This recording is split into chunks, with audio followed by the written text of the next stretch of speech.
Hello friends, आप सबका एक बार फिर से स्वागत है आपके अपने चैनल इग्नो ऑनलाइन क्लास में। आज हम लोग देखने जा रहे हैं 11वें दिन का क्लास इको सेकंड का।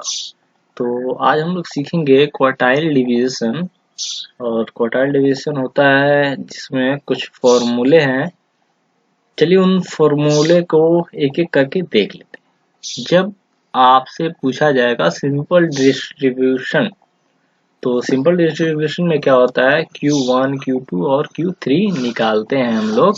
तो Q1 का फॉर्मूला है n+1 डिवाइड 4। Q2 का फॉर्मूला है n+1 डिवाइड 2। और ये वाला फॉर्मूला अगर जो आप अच्छी तरह से हमारा वीडियो देखे होंगे, कुछ सीखे होंगे, तो ये वाला फॉर्मूला आपको कुछ याद दिलाएगा। यह फॉर्मूला है मीडियन का। मीडियन जो कि हम शायद दूसरे और तीसरे वीडियो में आपको बताया है मीडियन के बारे में। तो ये ठीक मीडियन का फॉर्मूला है। Q3 जरा सा अंतर होता है, यही वाला 1 नंबर वाला फॉर्मूला है और यहाँ पे 3 लग जाता है ब्रैकेट के बाहर। यहाँ पे Q3 है इसलिए ब्रैकेट के बाहर 3 लग गया। यह एक याद करने का तरीका है। देखिए Q1 में क्या होता है, डिवाइड 4। Q2 आपको याद ही है n+1 डिवाइड 2। यहाँ पे 4, यहाँ पे 2 और नीचे क्या है, 1 में सिर्फ 3 ऐड कर देते हैं हम लोग। तो 3 ब्रैकेट में n+1 और ये वाला टर्म। तो ये आपको याद करना है। चलिए, जब फ्रीक्वेंसी वाला सम आ जाता है तो क्या होगा, सब कुछ वही रहेगा। ठीक है, और कुछ अंतर नहीं है। यहाँ पे कैपिटल हो जाता है n, यहाँ पे क्या होता है n कैपिटल हो गया, और यहाँ पे भी वही है, और कुछ खास अंतर नहीं है। ये सिंपल फ्रीक्वेंसी का हम बात कर रहे हैं।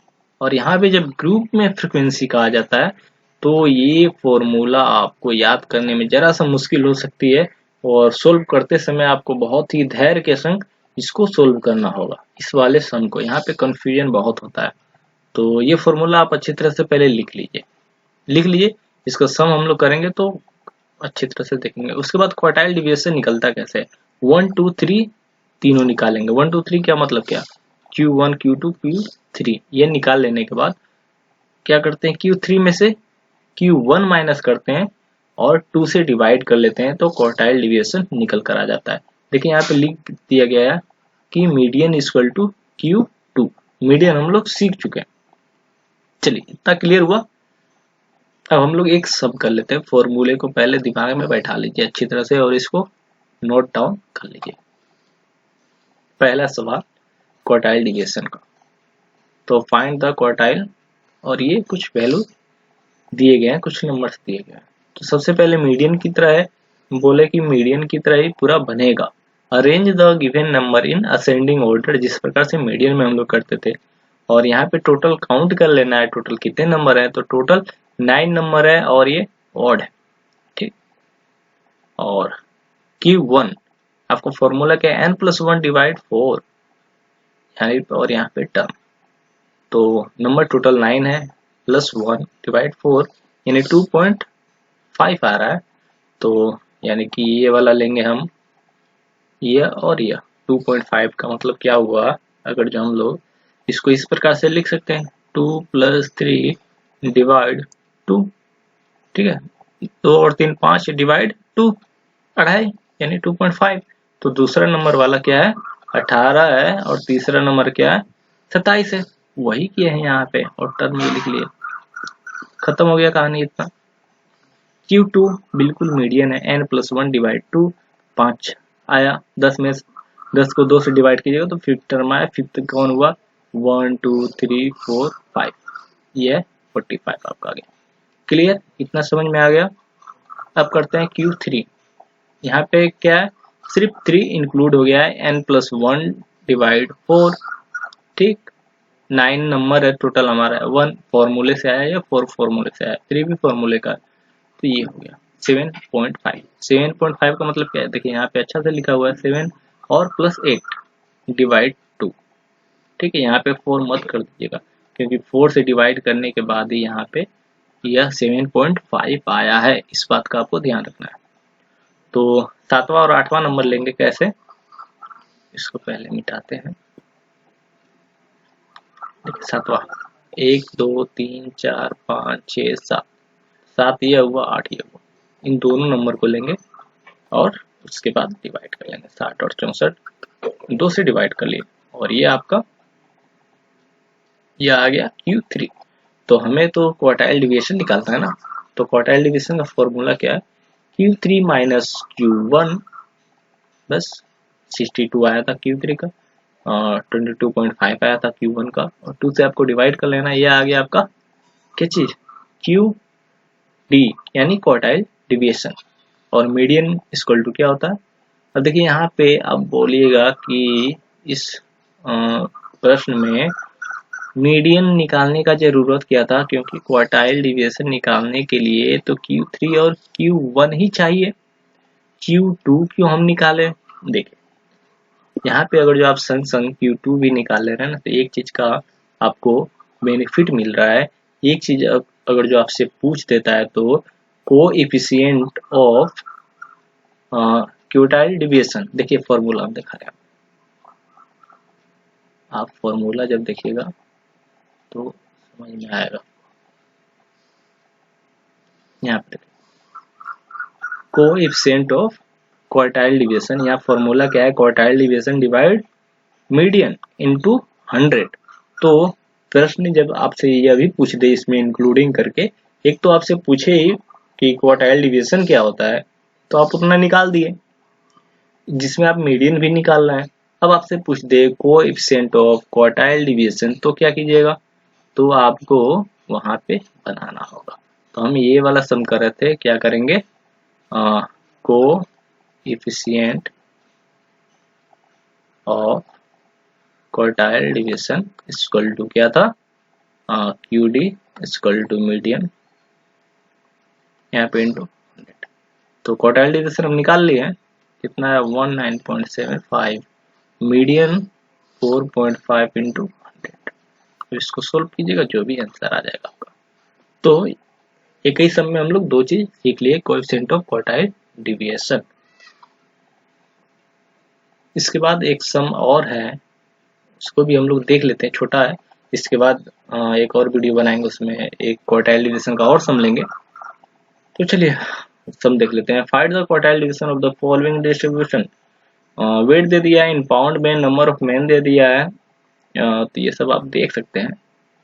वेट यहाँ पे लिख दिया गया है, ये वाला पूरा।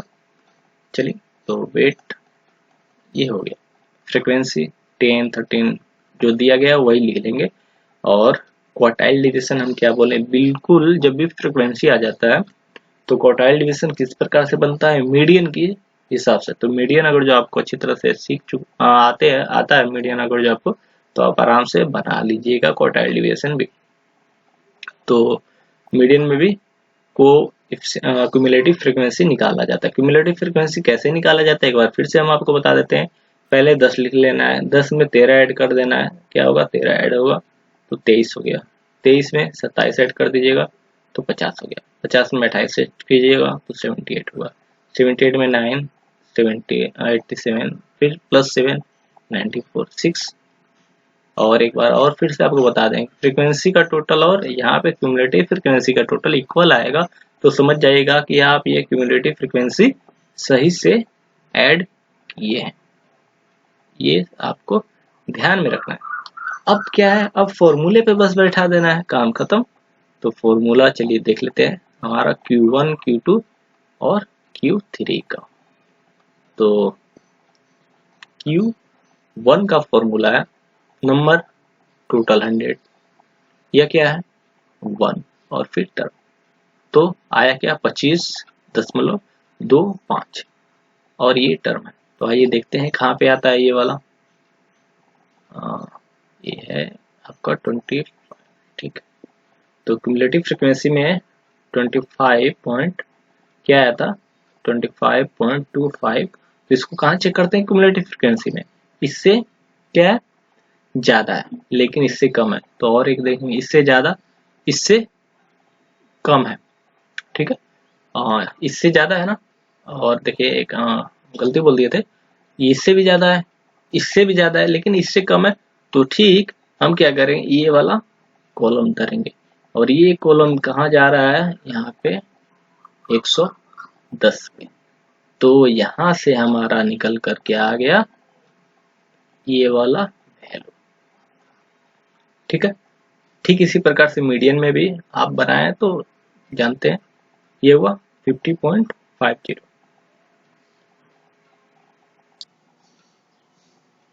तो इसको हम लोग चेक करेंगे कहाँ पे, क्यूमुलेटिव फ्रीक्वेंसी में। तो चलिए क्यूमुलेटिव फ्रीक्वेंसी में चलते हैं और 50, देखिए 50 पॉइंट क्या था, 50.5 था ना। तो ये किसके बाद आएगा, इसके बाद, लेकिन इससे ज्यादा नहीं होना चाहिए, आपको ध्यान देना है।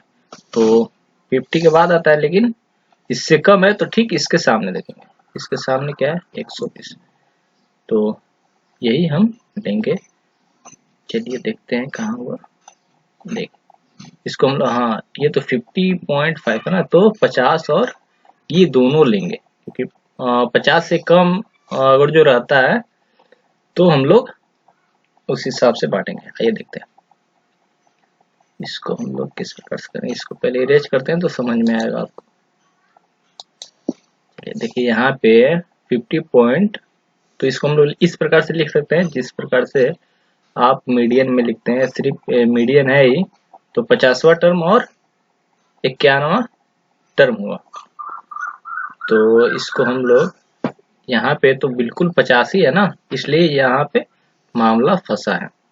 देखिए यहाँ पे बिल्कुल 50 है, अगर जो ये 51.5 होता तो हम लोग ये वाला लेते, लेकिन यहाँ पे 50 है तो इसको हम लोग 50 प्लस 51/2 भी लिख सकते हैं। तो 50वां टर्म क्या है हमारा, यही हुआ। तो यहाँ से हम लेंगे 110 और फिर इस टर्म में आ जाएगा 51 नंबर, जो भी टर्म आएगा तो वो तो 50 के बाद आएगा, तो वो यहाँ पे आ जाएगा, तो 120। इसलिए यहाँ पे हम लोग 50 और 51 वाला टर्म लिए हैं, तो 110 120 डिवाइड कर ये आ जाएगा। अब बात कर लेते हैं क्वार्टाइल 3 का।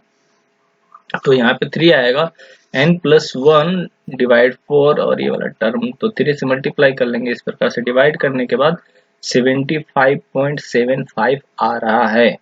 तो इसको हम लोग 75 और प्लस 76 कर लेंगे और 2 से डिवाइड कर लेंगे। तो 75 देखते हैं क्या कि एक्यूरेट 75 है क्या, जी नहीं, 75 एक्यूरेट नहीं है। तो दोनों टर्म में ही हमारा क्या आएगा, 120 ही आएगा। एक बार इसको क्लियर करते हैं, उसके बाद आप समझ पाएंगे। तो क्या है 75.75। तो देखिए अगर जो यहाँ 75 से होता है एक्यूरेट 70, अगर जो यहाँ पे मान लीजिए 78 है, क्लियर। तो अगर जो हमारा 78 एक आया होता या 78.5 आया होता, तो एक तो 78 होता उसके बाद एक लेते, लेकिन यहाँ पे क्या है 75.75 है, तो वो किसके ऊपर आएगा, ठीक इस पे, यानी कि 50 से और इसके बीच में आ रहा है। आप इस प्रकार से देखिए, अच्छा रहेगा कि किसके बीच में आएगा, ये वाला वैल्यू इसके बीच में आएगा। तो इसके नीचे वाले को हम लोग लेंगे 120 हो जाएगा, और ये वाला लाइन लिखने का भी जरूरत नहीं था, आप इसको हटा भी सकते हैं, लिख लीजिएगा तो और अच्छा है, आपका कंफ्यूजन है वो दूर हो जाएगा, कंफ्यूजन नहीं हो जाएगा। तो 120 यहाँ पे हम लोग लिख लेंगे। तो क्वार्टाइल डिवीजन के लिए क्या चाहिए, 3 और 1 चाहिए, तो 3 यहाँ से हम लिख चुके हैं 120, और Q1 आपका है 110, और माइनस करने को आएगा 10, 10 में 2 से डिवाइड कीजिएगा तो 5 आपका क्वार्टाइल डिवीजन आ गया। यही है। इसके बाद अगर जो आपसे पूछ देता है कि कोएफिशिएंट ऑफ क्वार्टाइल डिवीजन, तो आपको यहाँ पे क्या करना होगा, क्वार्टाइल डिवीजन डिवाइड मीडियन और इनटू 100। तो यहाँ से आप कोएफिशिएंट ऑफ निकाल सकते हैं। ठीक है दोस्तों, नेक्स्ट वीडियो में हम आपसे बहुत ही जल्द मिलेंगे, तब तक आप सभी अपना ध्यान रखिए। धन्यवाद।